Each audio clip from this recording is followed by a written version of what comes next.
Good morning guys! Good morning mga ka-farming! In this video, isi-share ko po sa inyo kung ano po yung ginagamit namin para po makontrol namin yung fungus. Napaka-effective po siya at saka less cost po. Yes, tama po kayo nang narinig. Hindi po siya mahal. Napakamura lang po niya.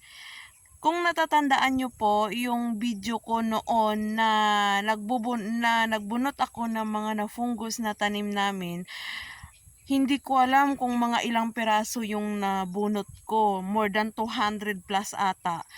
Ngayon, may nakita kami na isang nag-share na yun ang gamitin para makontrol po yung fungus at saka ginamit po namin.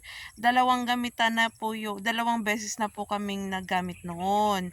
So, ipapakita ko po sa inyo kung ano po yung ginagamit namin tsaka yung magiging effect nito sa mga halaman. Tingnan nyo po yung halaman namin, yung tanim namin.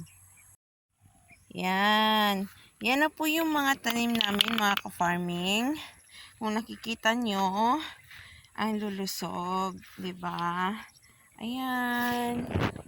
Ito kasi yung mga tinanim ko noon na binunot ko yung itong mga maliliit pa Ito yung mga nauna. Yung binunot ko na fungus. Ayan, kung nakikita nyo, halos lahat po yan maganda na yung tubo. Ayan, hindi po maano yung yung tanim nyo po, wala pong mangyayari. Mas gaganda pa po yung tubo niya kasi nga po natitreat natin yung fungus. So ipapakita ko po sa inyo kung ano po yung ginagamit namin.